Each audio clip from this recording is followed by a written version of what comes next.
Assalamualaikum warahmatullahi wabarakatuh. Kembali lagi dengan saya, Vena, yang akan menemani malam kesendirian.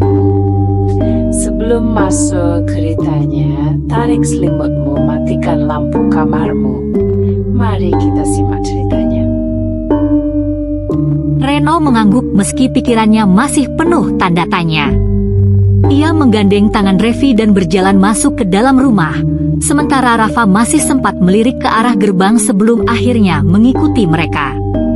Di dalam rumah, aroma nasi goreng dan teh hangat menyambut mereka. Sejenak, suasana kembali normal. Malam itu, udara terasa lebih dingin dari biasanya. Angin berembus pelan, menyelinap di antara rumah-rumah desa, membawa aroma tanah basah dan dedaunan yang berguguran. Setelah sholat tarawih, beberapa warga sudah berkumpul di pos ronda yang terletak di dekat perempatan jalan desa. Reno tiba lebih awal bersama kakek Hasto. Di pos ronda, beberapa pria desa sudah menunggu, Pak Rojali, Pak Kasmo, dan dua pemuda setempat, Damar dan Ardi. Pak RT Karso datang membawa daftar kelompok ronda yang sudah disusun siang tadi. Malam ini kita bagi dua tim, katanya sambil mengeluarkan kertas. Kelompok pertama jaga dari jam 10 sampai jam 1. Kelompok kedua dari jam 1 sampai subuh. Reno melihat namanya tertera di kelompok pertama, bersama Pak Rojali, Damar, dan dua warga lainnya. Kakek Hasto masuk di kelompok kedua. "Baik, kita mulai sekarang," kata Pak Rojali. Mereka mengambil senter dan pentungan kayu sebagai alat ronda. Beberapa warga juga membawa golok kecil, bukan untuk melawan sesuatu, tapi sekadar berjaga-jaga. Mereka mulai menyusuri jalan desa yang lengang. Rumah-rumah tampak gelap karena sebagian besar warga sudah tidur. Lampu-lampu jalan yang redup membuat bayangan pepohonan tampak bergerak-gerak tertiup angin. Saat melewati rumah Bu Sarmi, yang tadi pagi sempat dibicarakan di masjid, Reno merasakan bulu kuduknya berdiri. Rumah itu gelap, sepi, dan terasa lebih dingin dibandingkan tempat lain. "Ini rumahnya, kan?" bisik Reno kepada Damar yang berjalan di sampingnya. Damar mengangguk. "Iya. Sejak Bu Sarmi meninggal, gak ada yang berani mendekat. Anaknya juga belum pulang dari kota." Reno memperhatikan rumah itu lebih saksama.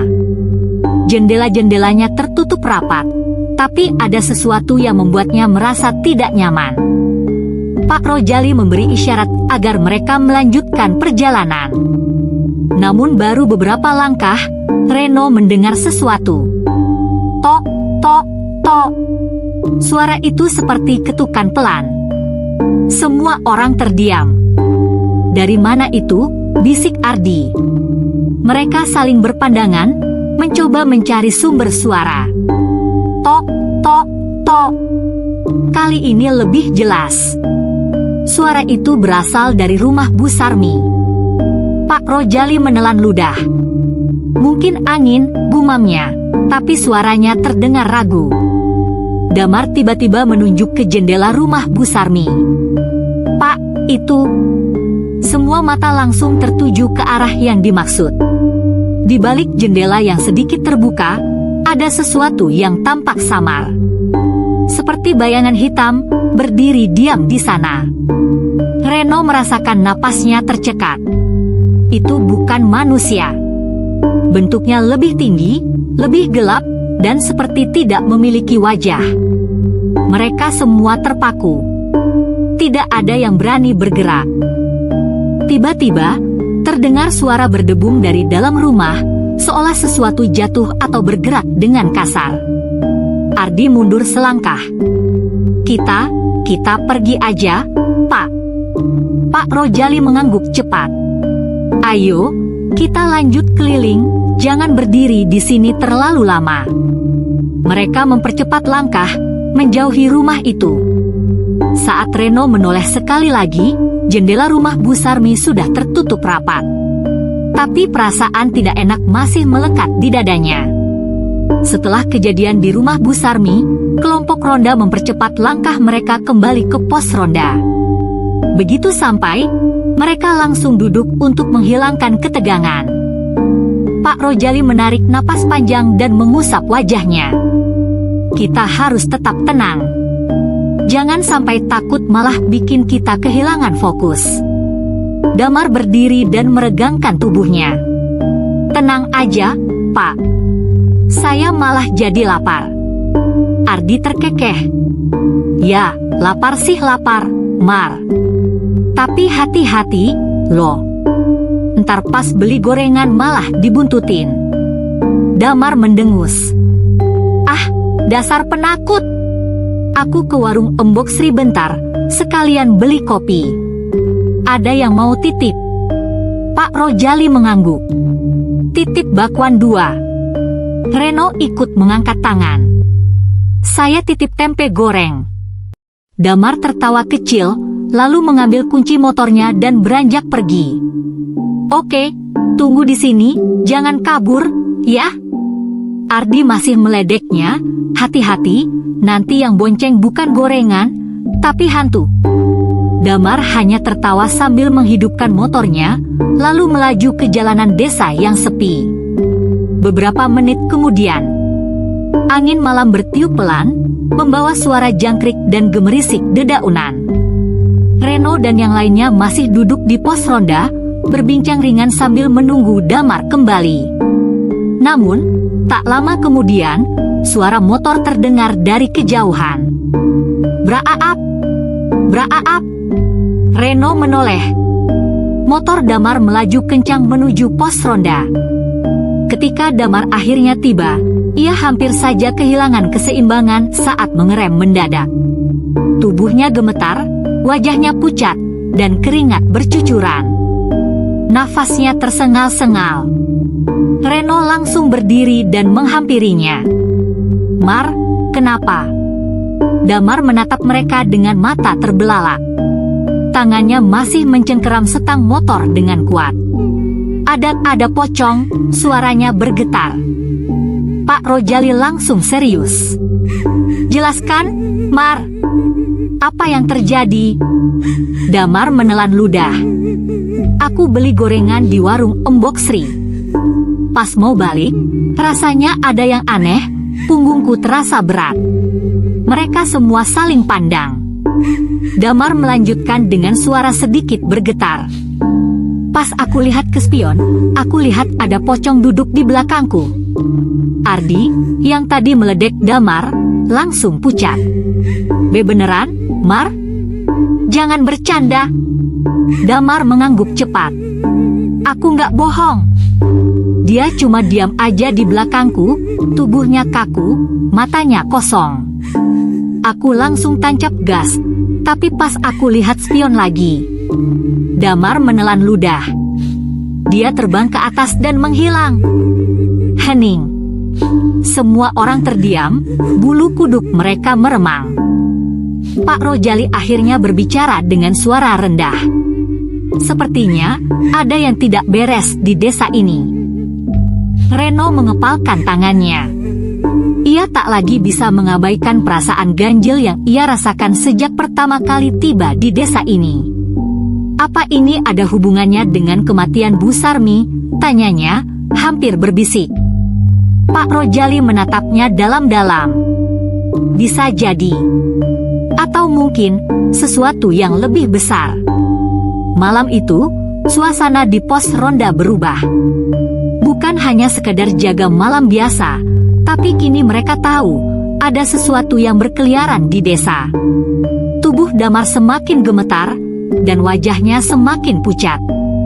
Keringat dingin membasahi dahinya. Pak Rojali segera meraba dahinya dan menghela napas berat. Panas sekali. Dia harus segera pulang dan istirahat. Ardi, yang dari tadi diam setelah mendengar cerita Damar, akhirnya angkat bicara. Saya antar dia pulang, Pak. Rumahnya nggak jauh dari sini. Pak Rojali mengangguk. Baik, hati-hati di jalan. Pastikan keluarganya tahu kondisinya. Ardi membantu Damar naik ke motor dengan perlahan. Damar masih gemetar, tetapi ia mengangguk lemah, memberi tanda bahwa ia masih sadar. Dengan satu tarikan gas, motor mereka melaju ke arah rumah Damar, meninggalkan pos ronda yang kini terasa semakin mencekam. Kelompok ronda kembali berkeliling. Setelah Ardi dan Damar pergi, Reno, Pak Rojali, dan beberapa warga lainnya saling pandang. "Kita nggak bisa diam aja di sini," kata salah satu warga bernama Pak Hasan. "Kalau memang ada yang aneh di desa ini, kita harus cari tahu lebih jauh." Pak Rojali mengangguk setuju. "Baik, kita bagi 2 tim. Satu kelompok tetap di pos ronda, kelompok lain keliling lagi, tapi jangan sendirian. Kita harus tetap waspada." Reno memutuskan ikut dalam kelompok yang berkeliling bersama Pak Rojali dan satu warga lain, Pak Jaya. Mereka membawa senter dan pentungan, berjalan menyusuri jalan desa yang sunyi. Hanya suara jangkrik dan gemerisik dedaunan yang terdengar. Langkah mereka berhenti di dekat sebuah persimpangan kecil yang menuju ke sawah. Reno memandang jalanan berbatu itu, ingat bahwa siang tadi Rafa sempat melihat sesuatu di sana. "Kita periksa ke arah sawah sebentar," tanya Reno. Pak Rojali menghela napas, lalu mengangguk. "Baiklah, tapi jangan terlalu jauh. Kita harus tetap dekat dengan jalan utama." Mereka melangkah perlahan ke arah sawah yang gelap. Senter mereka menyorot ke depan, tetapi hanya terlihat ilalang tinggi yang bergoyang tertiup angin. Tidak ada tanda-tanda kehidupan. Namun, saat mereka ingin berbalik, Reno tiba-tiba berhenti. "Dengar nggak?" bisiknya. Pak Jaya dan Pak Rojali diam. Awalnya mereka tidak mendengar apa-apa, tetapi setelah beberapa detik, suara itu terdengar lagi. Krek krek krek. Seperti sesuatu yang bergerak di dalam ilalang. Mereka saling pandang. Pak Rojali menyorotkan senter ke arah sumber suara, tetapi tidak ada apa-apa. Hanya ilalang yang bergoyang pelan. Reno mengatur napasnya, berusaha tetap tenang. "Mungkin hewan." Pak Jaya menggeleng pelan. "Kalau hewan, pasti langsung lari saat kena cahaya." Mereka melangkah mundur perlahan, memutuskan untuk tidak mencari tahu lebih jauh. Namun, baru beberapa langkah menjauh, terdengar suara yang membuat mereka membeku. Tok tok tok. Suara ketukan. Tapi kali ini bukan dari rumah Bu Sarmi. Suara itu datang dari tengah sawah. Seperti suara seseorang atau sesuatu yang melompat. Mereka tidak berpikir 2 kali. Langsung berbalik dan berjalan cepat kembali ke jalan utama. Saat sudah cukup jauh, Pak Rojali mengusap wajahnya dengan tangan gemetar. "Kita harus cepat kasih tahu Pak RT. Ini bukan gangguan biasa." Pak Rojali, Reno, dan Pak Jaya berjalan cepat kembali ke pos ronda. Langkah mereka berat, disertai perasaan tidak nyaman yang semakin menguat. Reno masih sesekali menoleh ke belakang, ke arah sawah yang kini kembali sunyi. Tapi perasaan bahwa ada sesuatu yang mengawasi mereka tetap melekat di dadanya. Begitu mereka sampai di pos ronda, beberapa warga yang masih berjaga langsung menyadari raut wajah mereka yang tegang. Pak Hasan, yang tadi memilih tetap di pos, bertanya, "Kenapa? Ada sesuatu?" Pak Rojali menarik napas panjang, lalu menceritakan apa yang mereka alami di dekat sawah. Suara ketukan itu, ilalang yang bergoyang, dan yang paling membuat bulu kuduk berdiri, bunyi lompatan dari tengah sawah. Suasana di pos ronda mendadak hening. Warga yang tadinya masih bercanda sekarang menatap satu sama lain dengan raut wajah cemas. Pak RT Karso, yang baru datang dari rumahnya setelah mendengar laporan dari beberapa warga, ikut bergabung. Ia mendengarkan cerita mereka dengan serius. "Saya nggak mau menakut-nakuti," kata Pak RT dengan suara berat.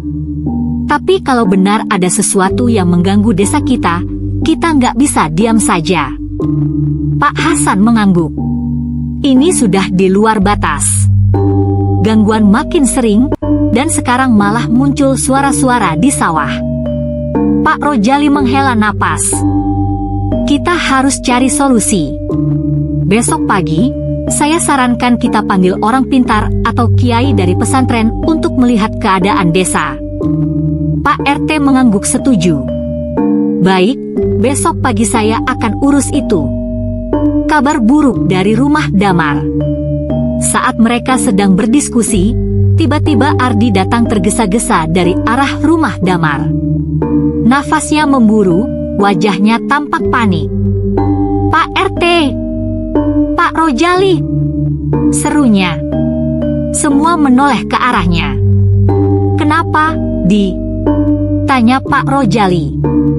Ardi berhenti sejenak, mencoba mengatur napasnya sebelum menjawab. Damar, dia kesurupan. Suasana di pos ronda langsung berubah tegang. Apa? Reno langsung berdiri. Ardi mengangguk cepat. Tadi pas saya antar pulang, dia masih bisa ngomong, walaupun gemetar. Tapi begitu masuk rumah dan tiduran di kasur, tiba-tiba dia teriak-teriak dan badannya kaku. Matanya melotot tapi kosong. Pak RT segera memberi instruksi. Kita harus ke rumah Damar sekarang. Tanpa menunggu lama, mereka semua bergegas menuju rumah Damar yang hanya berjarak beberapa ratus meter dari pos ronda. Di rumah Damar. Begitu sampai, mereka langsung mendengar suara teriakan dari dalam rumah. Arga! Reno merasakan bulu kuduknya meremang. Suara itu bukan suara Damar yang biasanya. Ada nada berat dan dalam, seolah ada sesuatu yang berbicara dari dalam dirinya. Mereka masuk ke dalam rumah dan melihat Damar yang sudah terbaring di tempat tidur, tubuhnya kaku, kedua matanya terbuka lebar, menatap ke langit-langit dengan ekspresi kosong. Ibunya menangis di sudut ruangan sementara ayahnya berusaha menahan tubuh Damar yang terus bergerak liar. Damar tiba-tiba tertawa, tapi suara tawanya aneh. Kalian pikir bisa lari dari aku? Semua yang ada di ruangan membeku. Itu jelas suara yang keluar dari mulut Damar, tapi nadanya bukan suara manusia biasa. Ibunya semakin menangis, sementara Pak RT mencoba menenangkan keadaan. Pak Harto, katanya kepada ayah Damar. Kita butuh bantuan. Kita harus panggil Pak Kiai segera. Pak Harto mengangguk cepat. Saya akan panggil beliau sekarang. Sementara itu, tubuh Damar kembali bergetar. Lalu tiba-tiba, dengan suara serak, ia mengucapkan sesuatu yang membuat semua orang merinding. Bu Sarmi belum pergi. Suasana langsung menjadi mencekam. Pak Rojali menatap Pak RT dengan wajah tegang. Saya rasa, kita sudah tahu dari mana semua gangguan ini berasal. Reno menatap wajah Damar yang masih kosong, tubuhnya yang masih bergetar, dan suara-suara aneh yang keluar dari mulutnya. Pak Harto segera berlari keluar rumah, menuju rumah Pak Kiai yang letaknya tak jauh dari masjid desa. Sementara itu, di dalam kamar, Damar masih kejang-kejang dengan tatapan kosong. Tubuhnya kini semakin menegang, dan dari mulutnya keluar gumaman yang tak jelas, seperti bahasa yang tak dimengerti. Reno berdiri di sudut kamar, mencoba menenangkan dirinya. Ini pertama kalinya ia melihat orang kesurupan secara langsung. Napasnya berat, tangannya mengepal. Pak RT mencoba mendekati Damar dengan hati-hati. Damar, panggilnya pelan. Kalau kamu masih sadar, lawan. Jangan biarkan dia menguasai tubuhmu. Tapi Damar justru tertawa lagi, lebih keras dari sebelumnya. Aku tidak akan pergi. Semua yang ada di ruangan kembali merinding. Ibunya semakin terisak, sementara ayahnya berusaha menenangkan istrinya. Pak Rojali mencengkram bahunya dengan kuat, seolah memberi tanda untuk tetap kuat menghadapi situasi ini. Tak lama kemudian, suara langkah kaki terdengar dari luar rumah. Pak Harto kembali, kali ini bersama Pak Kiai Ahmad, seorang ulama sepuh di desa yang dikenal memiliki ilmu agama yang mendalam. Pak Kiai masuk ke kamar dengan wajah tenang. Ia membawa tasbih dan sebotol air putih yang telah didoakan. Begitu melihat kondisi Damar, ia hanya menghela napas pelan. Kuat sekali gangguannya, gumamnya. Ia lalu duduk di dekat kepala Damar dan mulai membaca ayat-ayat suci dengan suara lembut tapi tegas. Begitu ayat-ayat itu bergema di ruangan, tubuh Damar mulai berontak. "Jangan! Aku tidak mau pergi!" Suaranya terdengar putus asa, seperti ada sesuatu yang menolak untuk meninggalkan tubuhnya. Pak Kiai terus melanjutkan bacaan doanya. Kemudian ia mengambil air doa dari botolnya dan meneteskan beberapa ke dahi Damar. Saat air itu menyentuh kulitnya, Damar berteriak keras. Tubuhnya melengkung ke atas seperti ada sesuatu yang ingin keluar dari tubuhnya. Ah! Lalu, tiba-tiba, ia jatuh lemas. Sunyi. Semua orang menahan napas, menunggu apa yang akan terjadi selanjutnya.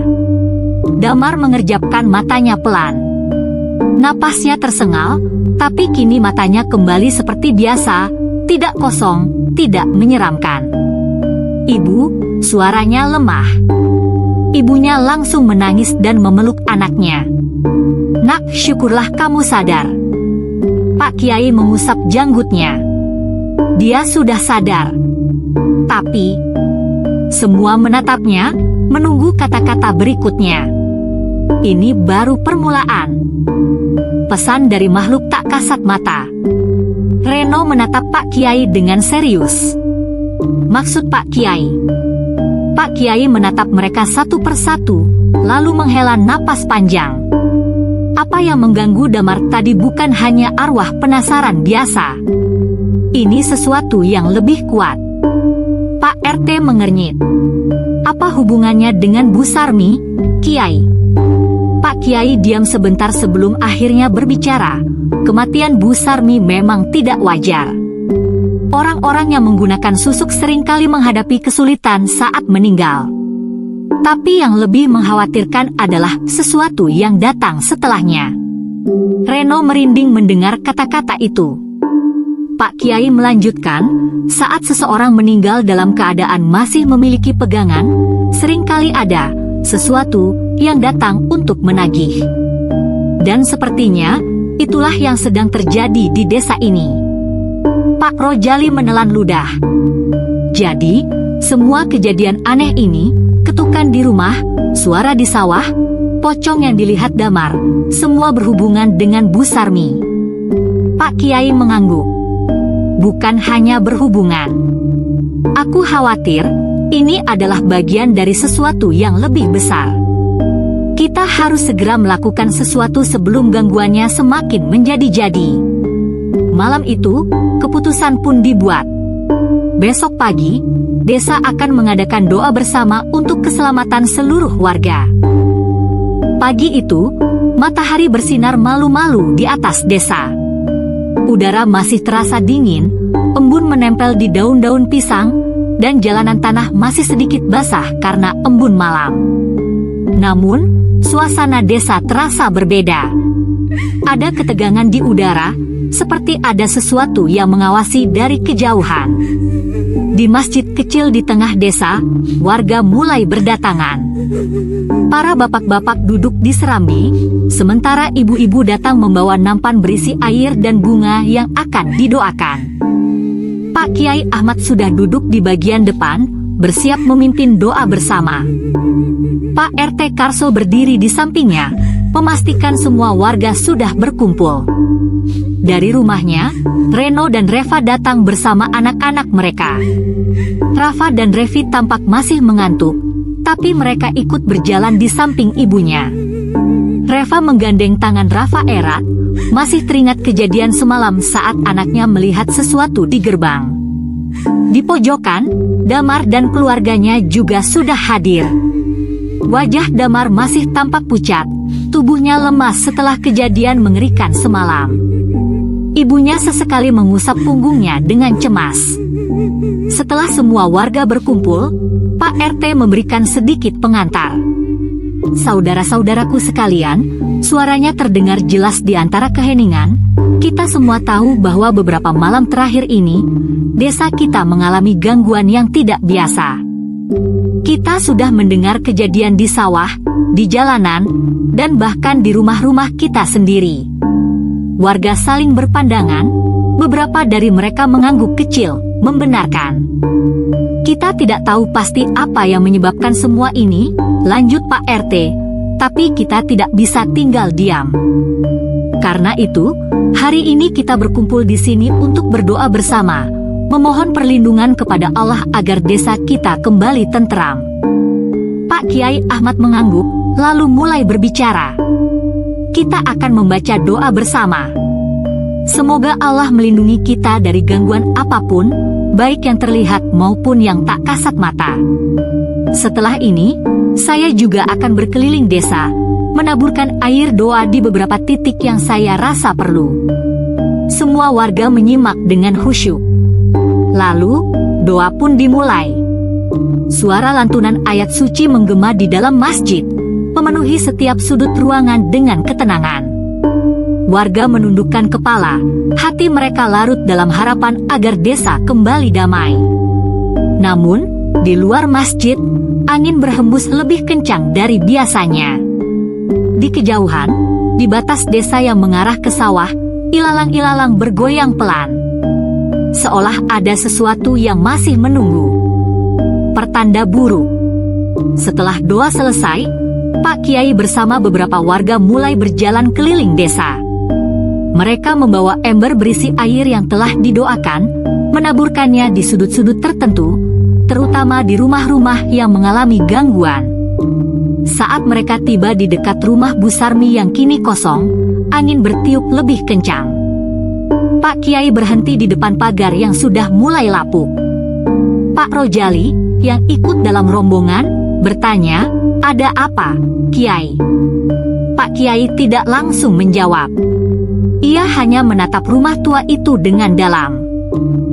Lalu, ia menoleh ke warga. Siapa yang terakhir masuk ke rumah ini setelah Bu Sarmi meninggal? Beberapa warga saling berpandangan, hingga akhirnya seorang bapak bernama Pak Wiryo angkat bicara. "Saya, Kiai. Saya membantu keluarga Bu Sarmi mengurus barang-barangnya." "Kenapa?" Pak Kiai terdiam sesaat, lalu berucap, "Rumah ini belum sepenuhnya ditinggalkan." Pak Wiryo mengerutkan kening. "Maksudnya?" Pak Kiai menatap rumah itu lebih lama, lalu berkata dengan suara lebih pelan, "Ada sesuatu yang masih tinggal di dalam sini." Suasana langsung mencekam. Beberapa warga melirik ke arah rumah itu dengan cemas. Jendela-jendela kayu yang terbuka sedikit tampak seperti mata yang mengintip dari dalam. "Kita harus menyelesaikan ini secepatnya," ujar Pak Kiai tegas. "Jika tidak, desa ini akan terus mengalami gangguan." Pak RT menelan ludah. "Apa yang harus kita lakukan, Kiai?" Pak Kiai menatap ke arah sawah di belakang rumah. Matanya menyipit seolah melihat sesuatu yang tak terlihat oleh orang lain. "Kita harus mengadakan doa khusus di rumah ini sebelum malam datang lagi." Semua warga langsung merasa udara di sekitar mereka menjadi lebih dingin.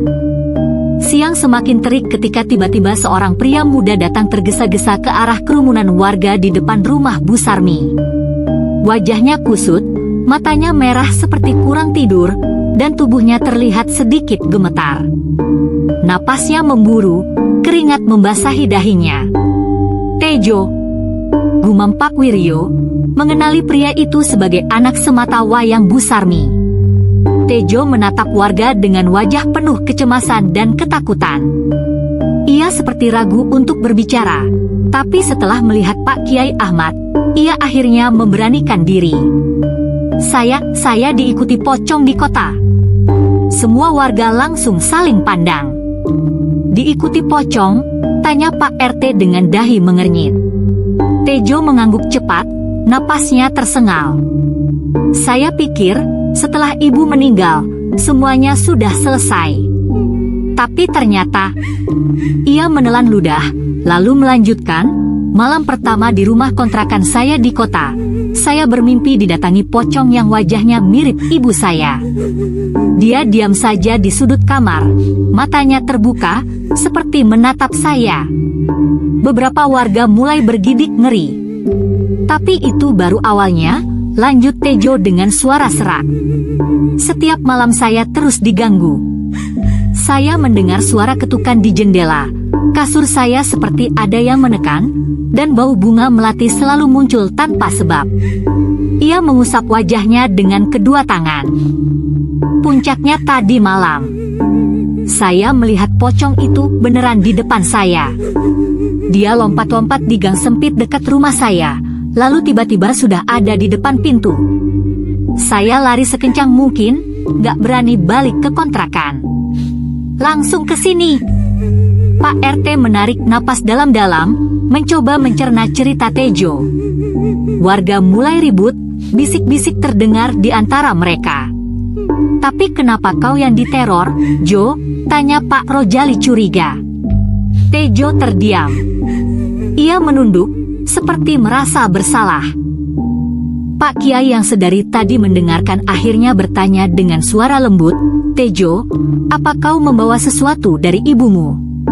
Tejo menggigit bibirnya, ragu untuk menjawab. Namun, setelah beberapa saat, ia akhirnya mengaku. Saya mengambil jimat susuk ibu. Suasana langsung berubah. Beberapa warga mulai menggerutu. Ada yang menatap Tejo dengan marah, ada yang menggelengkan kepala. Kamu gila, Jo? Seru seorang warga dengan nada kesal. Gara-gara kamu, seluruh kampung ini diteror. Waktu ibumu sekarat aja kita udah curiga ada yang gak beres, timpal yang lain. Kita semua kena dampaknya. Anak-anak kecil mulai sering sakit, suara-suara aneh di sawah, terus damar sampai kesurupan. Beberapa warga mulai mendekat ke Tejo dengan emosi.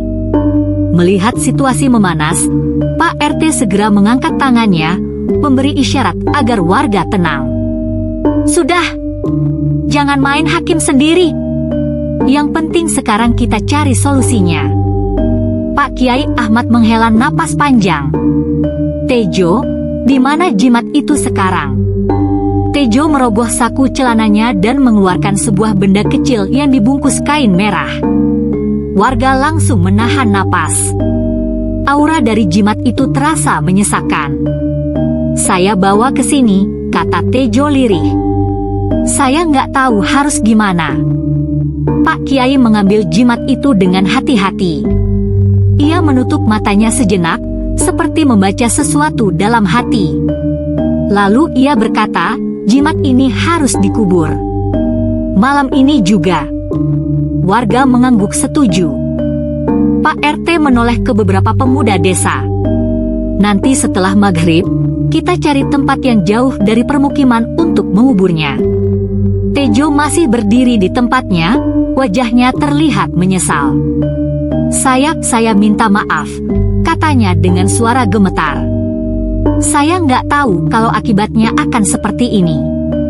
Pak Kiai menepuk bahunya. Yang penting sekarang, kita selesaikan masalah ini dengan cara yang benar. Beberapa hari berlalu sejak jimat Bu Sarmi dikubur. Desa mulai kembali tenang. Tidak ada lagi suara aneh di sawah, tidak ada bayangan melompat-lompat di ujung jalan, dan tidak ada yang mengetuk pintu rumah di tengah malam. Rafa dan Revi bisa tidur dengan nyenyak tanpa menangis atau demam mendadak.